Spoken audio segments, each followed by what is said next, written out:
A primeira vez que me encontrei com o Padre Alberione, que mais conhecido na época como o primeiro mestre, foi no ano de 46, eu era noviço e ele veio ao Brasil, não é?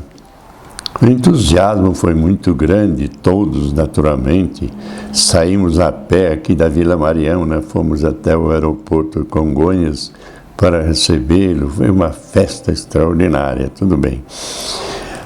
Depois, outras 2 vezes ele veio ao Brasil, 53, se não me falha a memória, e 63. Depois disso, fui encontrá-lo em Roma, quando devia fazer o curso de teologia lá, a convite dele, a ordem dele, né? Para que todos os países mandassem seus teólogos para lá. Nós éramos 80, de 20 nações diferentes. Foi até uma experiência bastante interessante por causa desse contato com de tantas nacionalidades, né? E eu me lembro com muito gosto do primeiro encontro que tive com ele, logo que cheguei lá, aliás, um pouco atrasado, porque eu devia ter chegado 2 meses antes, e fui conversar com ele, naturalmente convidado, né? E o que me chamou a atenção no momento ali foi um fato que eu não esperava, porque aqui no Brasil a gente falava muito do Alberione como o primeiro mestre, o santo, que falava de coisas espirituais, a vida em Deus, etc. Tudo aquilo, para nós, era uma figura assim, quase angélica, né? Um santo. Chego lá, ele me pergunta do quê? Se eu estava me sentindo bem com a comida italiana, se eu me dava bem com os colegas, se tinha saudade dos pais, saudade do Brasil, se estava me acostumando com a nova vida ali em Roma, com os companheiros. Achei até estranho, porque o santo falar só dessas coisas assim, corriqueiras da vida, né? Mas no final da conversa, a única pergunta que ele me fez, digamos, espiritual, que eu esperava que fosse toda uma conversa espiritual, ele perguntou: você gosta de rezar? Ti piace pregare?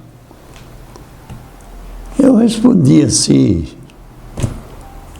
bem à vontade, mais ou menos. E ele rebateu: ma come, Pio? Ma come così? Como é que você está dizendo assim, mais ou menos? Aí eu tentei consertar, não é, a brincadeira. Bem, depois o nosso contato pessoal com ele era raro. Eu, se não me engano, ainda me encontrei assim pessoalmente, só nós dois, talvez umas 2 vezes nos 3 anos e meio que estive lá. Até 1955, janeiro de 55. Ouvíamos, sim, é claro, as pregações dele na missa, pregações simples, breves, mas bastante incisivas, não é? Todas bem simples, aliás. Não era de altas teologias, mas é teologia bem prática.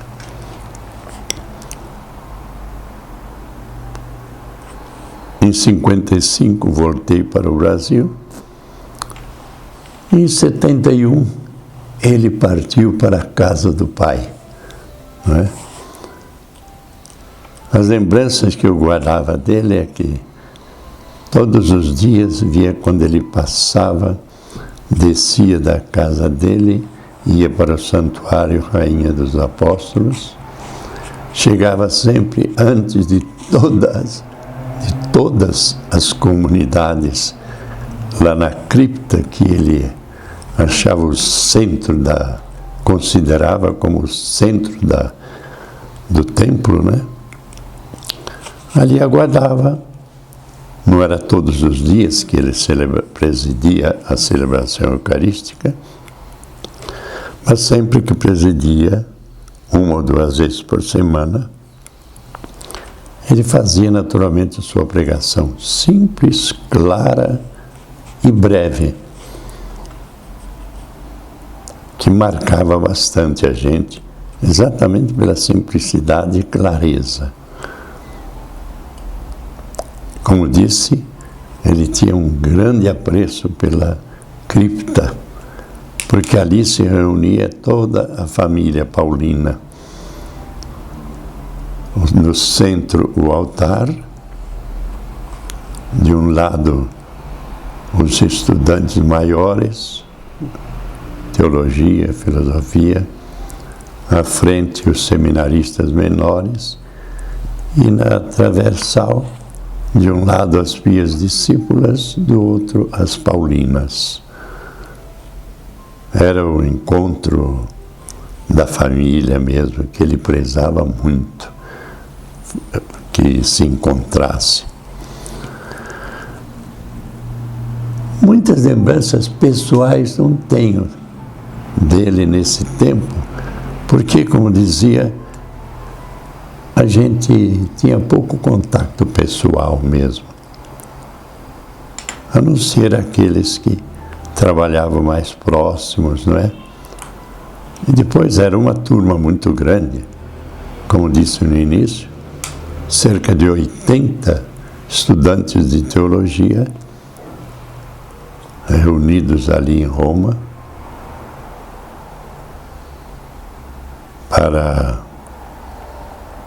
um encontro que de início parecia um sonho assim. Para que reunir todo mundo ali? Mas depois, refletindo bem, a meu ver, por exemplo, eu acho que ele era muito prático mesmo. Porque se cada nação tivesse o seu seminário de teologia, as despesas seriam muito grandes. Agora, todos reunidos em Roma, 20 nações, um professor só, quando deveria haver 20 de cada matéria, se ficassem na própria terra, né? Porque nós estudávamos sempre em casa, não em faculdades. Agora, a personalidade dele, forte, firme,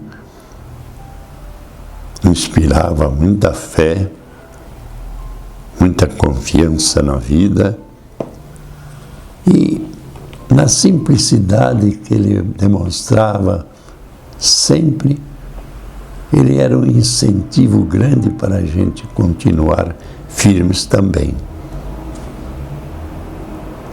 E mais, creio que a nossa convivência com ele, embora um tantinho afastada, porque estávamos em 2 pavilhões próximos, mas ao mesmo tempo bem separados, né? Marcou-me, como disse, aquela primeira conversa e a última, quando a gente se despediu dele para voltar para casa. Pregate sempre. Pregate sempre.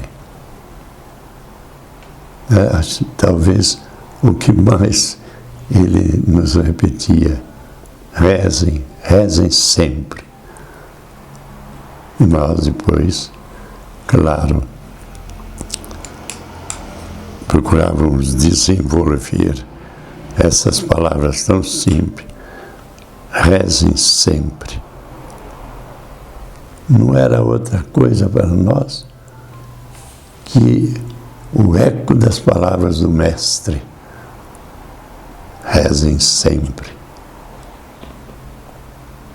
E com essa recomendação, que parece que fica, pelo menos deixa marcas em quem ouviu diretamente dele, do nosso tão querido primeiro mestre.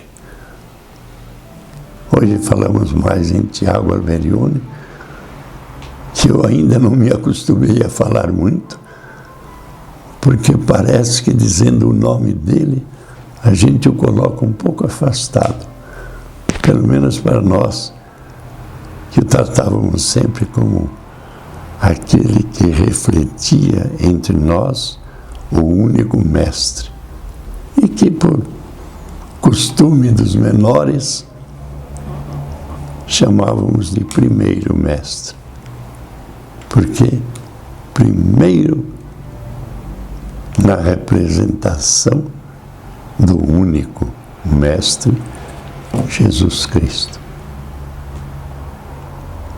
Não posso deixar de lembrar a insistência com que ele falava naturalmente do nosso protetor São Paulo, e mais particularmente ainda da Rainha dos Apóstolos, a mãe mestra, aquela que nos acompanha e nos leva sempre mais perto do Mestre Jesus.